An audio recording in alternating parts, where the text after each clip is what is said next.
Arambura Bibiliya dusome ijambo ry'Imana. Ubahiriza igihe, burya iyo umuntu yaguhaweho ubutware ujye umwitondera.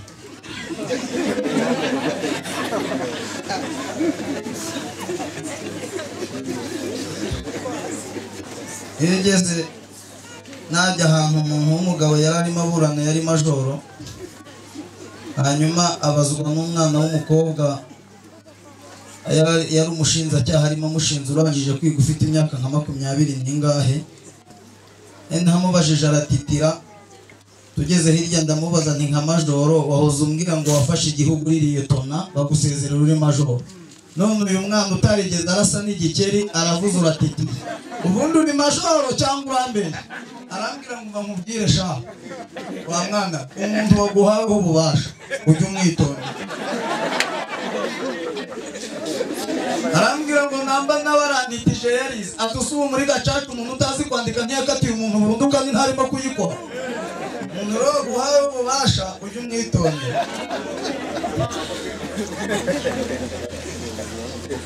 Dusome Matayo gice cya 7 n'umurongo wa 23. Matayo 7 umurongo wa 23. Reka nsome nihuse uko mbarindire ngo muhagere nta gisaha nayihagarika. Isaha yo kubwiriza yirukana nk'ukwezi ko kwishyura inzu y'ubukode. Haranditswe ngo nibwo nzaberurira ntisinigeze kubamenya, nimwumve imbere mwankozi z'ibibi. Aleluya, ntayo mwaterera ijambo risoma. Ntayirimo rwose. Nibwo nzaberurira ntisinigeze kubamenya, nimwumve imbere mwankozi z'ibibi. Dusimbuke dusome hirya ku gice cya 25 ku murongo wa 31. Aranditswe ngo umwana w'umuntu ubwo azazana n'abamarayika bose afite ubwiza bwe, nibwo azicara ku ntebe y'ubwiza bwe, amahanga yose azateranirizwa imbere ye, abarobanure nk'uko umwungeri arobanura intama mu ihene. Ubwo ataraza ziravanze. Gatwongeraho niri ndasoma byinshi mwihangane, ariko ndasobanura bikeya. Ibyakozwe n'intumwa, turasoma igice cya 10 umurongo wa 42. Haranditswe ngo adutegeka kubwiriza abantu no guhamya ko ari Imana yategetse kuba umucamanza w'abazima n'uw'abapfuye. Umuntu arakaze. Abahanuzi bose baramuhamije bavuga yuko umwizera wese azababarirwa ibyaha ku bw'izina rye. Mu nkundire nongereho n'iri rimwe ndekeraho, riri muri Mariko,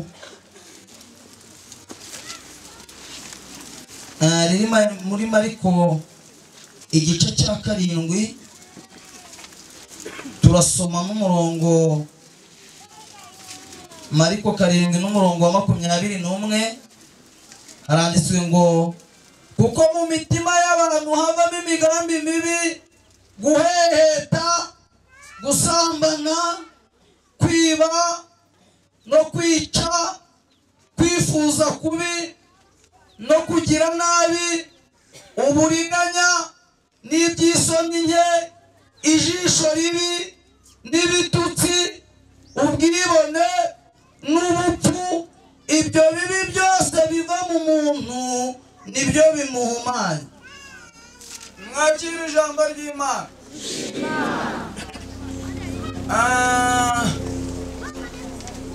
Nitwa Nsanzumuhire Jean Baptiste, ndi umugabo ndubatse, kandi Yesu yangiriye ubuntu anyiza urungu agasiga umugirwa runyice hara Nyabugogo, amagakiza ku buntu bwayo, arangiza aransiga.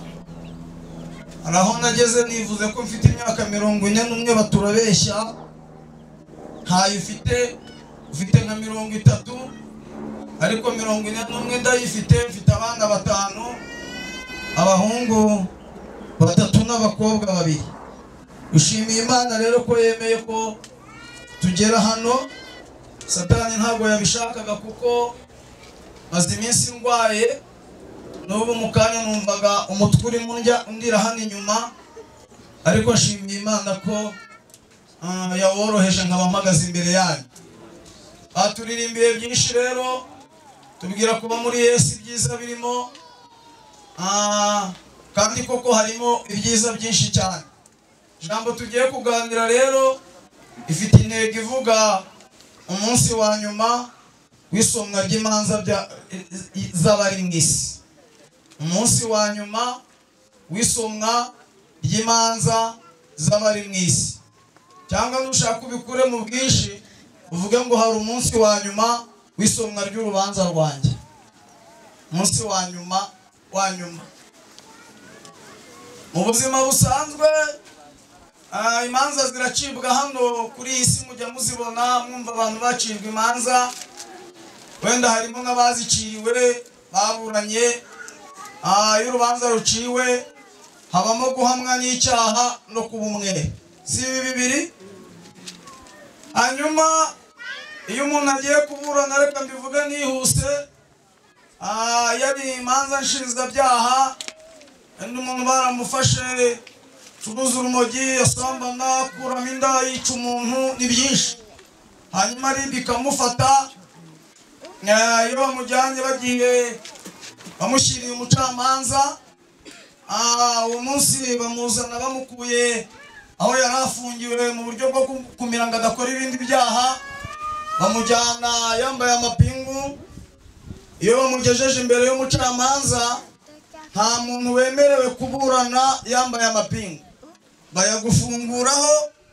Hanyuma abashinzwe umutekano wawe bakayigira hariya hirya ku muryango, wowe usigarana n'umucamanza n'umushinjacyaha, habamo n'umwavoka. Ni aba bantu batatu, umucamanza, umushinjacyaha, umwavoka n'umwanditsi, nawe ubwawe uba uhari. Hanyuma umushinjacyaha aragushinja ko yakabyize, yamara kugushinja uko akurega ibyaha, umucamanza agatega amatwi akakubwira ngo ngaho nawe iregure cyangwa se kwisobanura. Iyo ushatse wisobanura wemera icyaha cyangwa se ukagihakana, ni uburenganzira bwawe. Nta muntu uba uguhata ngo akwemeze ku gahato cyangwa akubwire ngo hakana cyangwa akubwire ngo emera, ni wowe n'umutima wawe. Iyo arangije umwavoka araza agahita areba ingingo uko babyize, ngo ingingo iyi n'iyi. Icyo naje kubona, sinigeze mbona umwavoka abasha guhagarara ngo abwire umukiriya ari we muburanyi ngo amushinze mu rukiko. Agerageza uburyo yamurenganura kugira ngo icyaha bakizimanganye. Hari igihe umuntu aba arengana akamurenganura, hari n'igihe kiba kiriho bakakizimanganya. Muri uyu mubiri rero ntabwo hajya hakora ukuri ko muri uyu mubiri ni ibimenyetso, ntabwo hakora ukuri ko mu mutima. Iyo amaze kugusobanura, ubushinjacyaha burongera bukavuga, barangira bagaha umuburanyi bati ntacyo wongeraho, kongeraho ibyo ushaka. Iyo birangiye, umucamanza hari ikosa atajya akora. Iyo abonye uzatsinda ntakubwira ngo uzatsinda, iyo abonye uzatsindwa ntakubwira ngo uzatsindwa. Abika dosiye agateganya umunsi wo gusoma urubanza. Uranyumva? Hanyuma umunsi wo gusoma urubanza ugaruka ugahagarara imbere y'umucamanza. Avoka ntahagaruka, umushinjacyaha ntahagaruka, ni wowe n'umucamanza na garifiye cyangwa se umwanditsi uba uri bushyira ibyo bintu mu nyandiko. Ku munsi wo gusoma rero niwe ngira ngo tuganire. Ntabwo umuburanyi yiragura, uko waburanye biba ari ibyo. Iyo waburanye nabi ni nabi, n'iyo waburanye neza ni neza. Ni uguhagarara bakaguha imyanzuro y'ibiva muri urwo rubanza, cyangwa tuganire umunsi w'isomwa. Umunsi w'isomwa ubu turi mu gihe cy'iburana. Umwuka wera aragushinza, abaririmbyi bakaririmba, abahanuzi bagahanura, kubera ko ari igihe cyiza, atari igihe cy'agahato. Cy'umuburanyi aburana nta mapinga aba muriho, aba yumva nyine ari ibyo ariko burya amenya uburemere bw'icyaha aruka akatiwe. Ubu ntabwo ubyumva baravuga ngo abasambanyi ukavunira ibiti mu matwi ati ninde wambonye hari ibimenyetso se? Ariko hari igihe imanza zizasomwa kandi uzazisoma ntabwo azareba inyuma, hazasoma izo mu mutima, kuko ijambo rivuze ngo mu mitima y'abantu niho hava ibyo byose twasomye. Iyi shasho bundi cyo muri sinajyaga njya kubwiriza nibye madame Kariso byarancanze.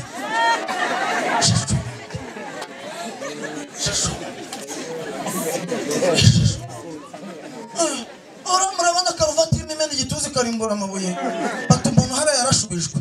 Ntabwo muzi se twakubiswe. Murabona abashumba bari hari nuko bihanganye tagira ngo ni wowe ugeragezwa kurusha abandi. Umugabo yankubise bararara.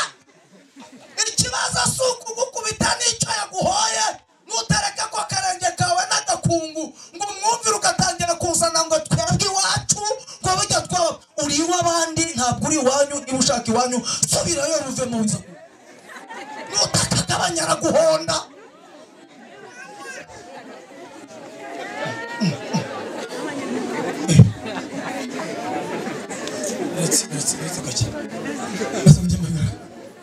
Urankundiye nkomeze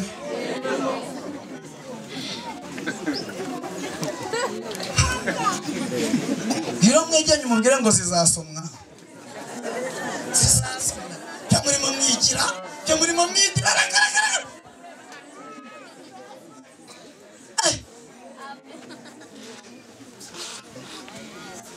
umucamanza yatangiye gusoma ibintu byose biraceceka, gatega amatwi sona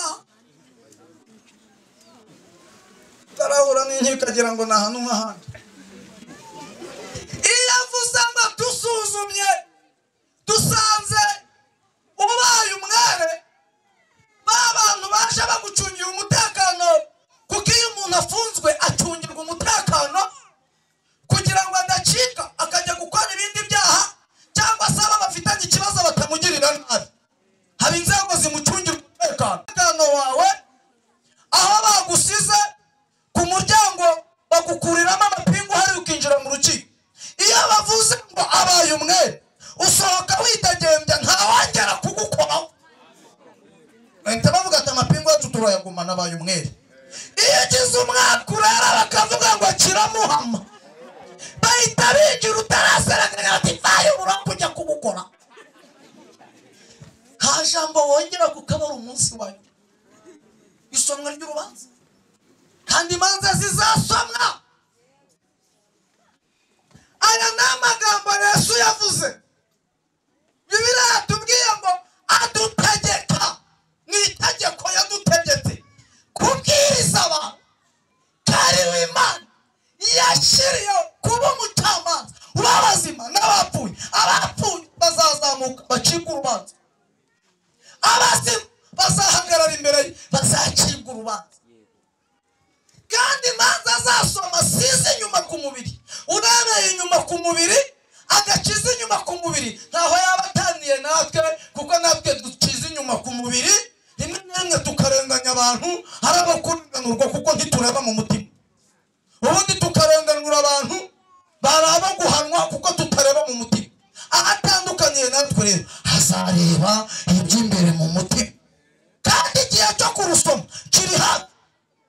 Umuririmbyi wa 272 yaravuze ngo ibyerekana kuza kwa birihuta kuboneka, agiye kutugabira kubaho kwiteka. Yohana yarahanuye aravuga ngo rega dore ndaza vuba nzanye ingororano kugira ngo mpembere umuntu wese ibyo yakoze. Umuntu wese afite ibihembo by'ibyo yakoze. Ari byiza uzacakira igihembo cyawe, ari ibibi ntuzaviramo aho uzacakira igihembo cyawe.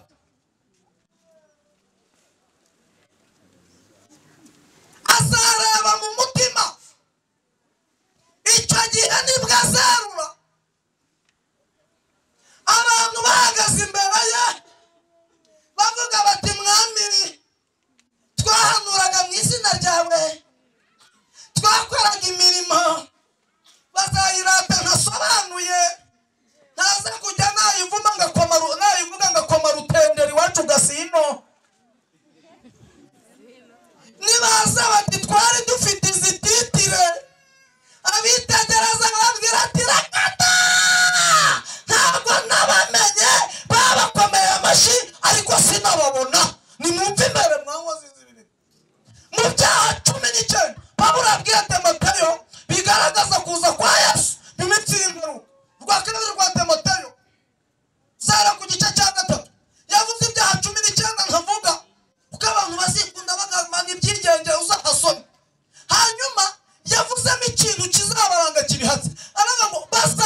kurusha Sawuli. Mfite abagore bamboka Imana igaceceka, komboka karenga umusozi, mugabo komboka karenga umusozi, kabatikuye umugore w'abandi, akabahabyaye umwana, agahindukira akareba uwo bashakanye, kavuga ati ntuzarenze babiri ninjye nyir'urugo. Umugore ati yego, akagira ngo niba babiri arera, Yesu agaceceka, akavuga ngo ariko nzebura. Ezekiyeli 37 umurongo wa 7 nibwo rya jambo yahanuye rizasohora neza, rivuga ngo nuko mpanura uko nategetswe, igufa risanga iryaryo, n'iyeru rigufa rizasanga iryaryo. Ubu aramutse yeruye haba mbutiyaje, aramutse yeruye igufa rigasanga iryaryo. Mwareba abana bava mu ngwa, reka mvuga iwanjye hari 5, hanyuma muri aba 5 wenda hakabamo 3 banjye 2 atari abanjye, yeruye 2 n'uguhita basimbuka bati dusanze data. Aramutse yeruye mwankumi mwe n'inda mwakuyemo, mukaza mubeshya ngo ni imitwe murwaye, mukabesha abapanza banyu ku mashuri ngo mwarwaye, naho wamunize igisanza cyakunize nacyo bati yeruye, mukaba mwazongera kuza nkihe ndagishima Imana ntayo wavu.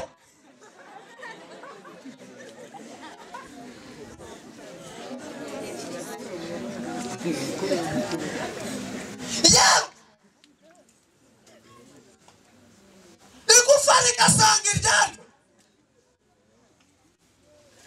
Hari umugabo umwe mu gihugu kimwe bamuhaye kujya kuba mu kindi gihugu nkavuze, nani guhumugisha ayo kumwe betse apfundura iminota yo kunywa nawe wampaye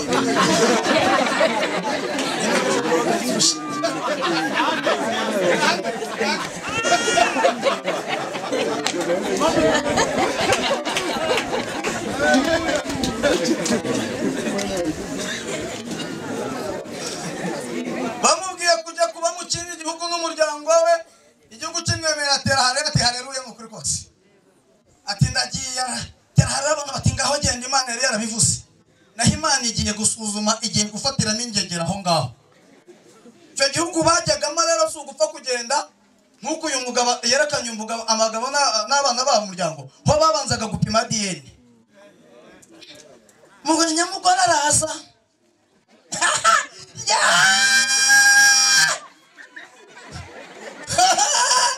yaruye rahim hatsinda nde, uwagutsinda arabizi mu mutima, n'uwagutsindwa arabizi, nubwo ukicayeho ariko imanza zizaso. Yesu nazi ukikiryamanye ndaguhakanye, nushaka ubukogosha uzi kogosha ingo ikajana, nushaka ubutambuka mu murenge bakikubita hasi bakagupfukamira rwose nta kibazo, nushaka ubutambuka ugakandagira waremera abantu bati mwigireyo, kuko nabonye umuntu ajya aremera ariko iyi minsi iteruye umuntu ntabwo ajya aremera. Iminsi iraguterura ikagushyiraho utashakaga, ukakugaburira ibyo wangaga kandi ukabirya.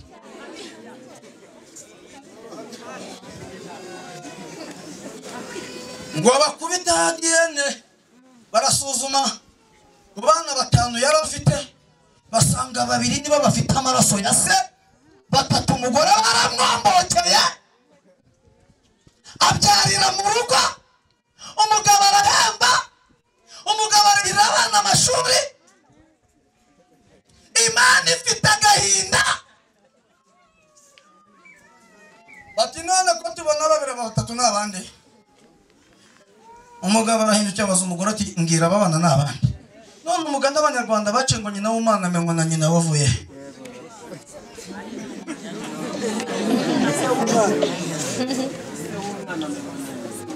So umwana amenywa na nyina, urakoze kunkosora. Aravuga ati none rero ubwo nyine aba 2 nibo bawe, nibo tugomba guhaviza bakagenda, aba 3 so bagumira. ngaba kumva ko muzi kugorora ibintu bashumba ko muzi kugorora ibintu aho ko muzi kugorora mwize tete mwize mukiga amashuri bambwiye ngo yarakiga gumiza wiga rwo ngaho mu byo wize n'ibi bintu uzabigorora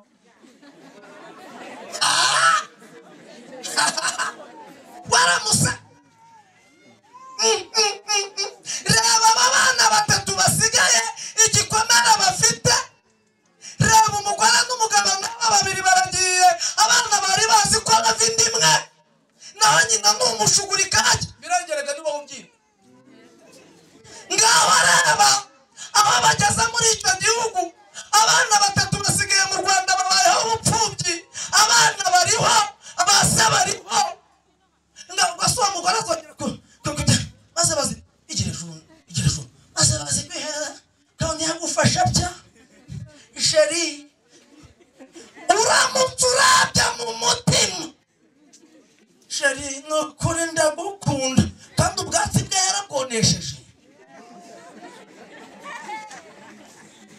icyo gihe ararasarura ubu ntararura aramutse yaruye imfubyi zaba nyinshi kandi n'iziriho zirahagije izo jenoside yadusigiye n'ibindi biza byadusigiye zirahagije ntabwo Imana ishaka guteza ako kajagari irindiriye wa munsi icyaha izasanga mu mutima umuntu atarakihanye Yesu agarutse afite impuhwe n'urukundo ubuntu bwe buraducungura azutse ntiyazukana inzigo azukana ubuntu bwe yisubirira mu ijuru nagaruka azaza afite uburakari yaje nk'intama apfa nk'intama azuka nk'intama ariko nagaruka azagaruka nk'intare tujya gusenga zizasomwa ubwo azaza amahanga agateranyirizwa imbere umuntu wese azavayo ubu ngubu hari ibintu umuntu atakoraho hari ibintu umuntu atavuga ntabwo wavuga ko umwana wa runaka kandi runaka aremereye ku isi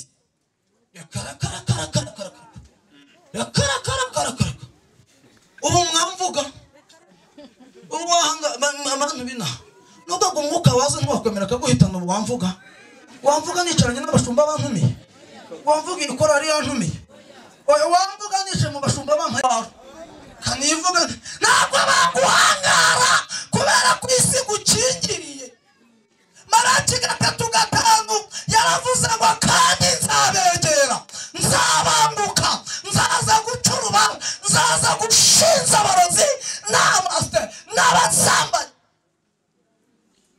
n'abima abakozi ibihembo byawo kamusezerera ngo itasi yamenetse n'ukuri kandi nawe ubwe yarazimeneye iyo mwajya mubwiye ngo urubanza ruragutegereje kutabimubwira none mugira ngo ndimo babwira ngo ibirayi bigiye kugura makeya se bagoronome banyu bashinzwe iby'imihingire bazababwira sindagoronome bazabibabwira niba bari bo bazabyeza cyangwa bazabihinga he kuri diporome simbizi ibi ni ibihe Yesu yavuze by'inzara we ibi havuze Yesu agiye kugaruka bikamaso yawe dusenge ndarekera ndumva bikamaso dusenge urubanza rutarasa hanyuma rero tegura urubanza rwawe neza uru rubanza tuburana rw'umwuka umwanditsi w'Abayobora 12:14 yaravuze ngo noneho abantu bagira umwete wo kwezwa n'uwo kubana n'abandi amahoro kuko utejejwe atazareba umwami Imana abashaka kureba Imana nk'ukwezwa bagatungana kuko uwo munsi nibyo mu rwigisha azabishyira hariya ku mugaragaro ubu hari ibintu arenze hagaceceka kavuga ati reka ndare ko umuntu byibura yazahindukira ndebe abantu bakigira ukuntu bakitwara ukuntu bakigira abingurya akikinisha batatawe abantu bayobye isi yakaze shoni nagiye kuri interinete mbona ubwo abantu bageza kuri rafo bajya mu Buyapani bakajya kugura ibikinisho bikoze nk'ibitsinda by'abagabo akagicomeka ku muriro yarangiza akarara yikinisha cyisambanyisha akabishyira kuri social media ngo nibyo bigezweho pano ngo karabaye wirirwa bijombamo intoki se ufite amafaranga yo kukigura ntiwakigura ubwo uramusense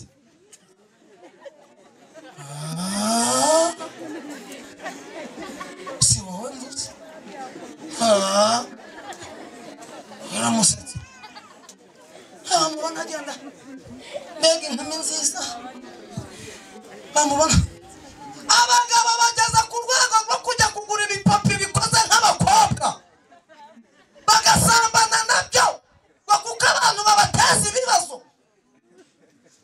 Imana irarakaye. Ibyo mwirirwa muvuga ngo Mana ukunda abanyarwanda ntabwo bakunda kurusha Abisiraheli yatandukanyije inyanja itukura mwe nta nubwira akamenya barongo hano hirya. Ntabwo bakunda kurusha turambitse ibiganza nta kibazo.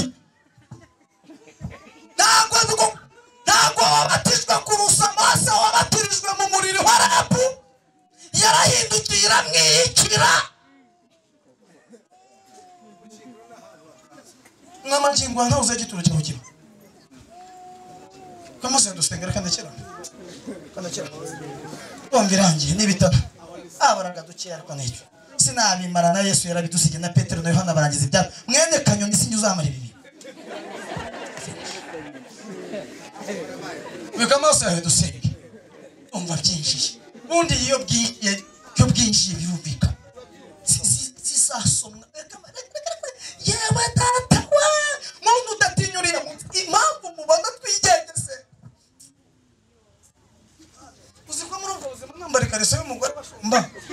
Umugore yambwiye ngo rekame kwa siteri. Hari umugore wampaye kwa siteri arambwira ati ariko ndi umupfakazi cyose ukore ko bintu wanjije urabona uzatera imbere gute. Zaba ubuhamya nagarutse Yesu dukunda gusenga nabo barabizi mwana gusengana na komite mwebwe mwebwe nabo ko ndimo hajye dusenga se ko ndiko dusenga simba abantu bavuga sorute mugahurura bavuga amasengesho nkabona bo mbona mwe bavuga komite nkabona bo mbona bavuga korari rusange nkabona haje ariko bavuga sorute bakaza none mwagiye munaza tugasenga tugasasa kabero hasi akandekera umutandi baganabi ako ntidukundana rata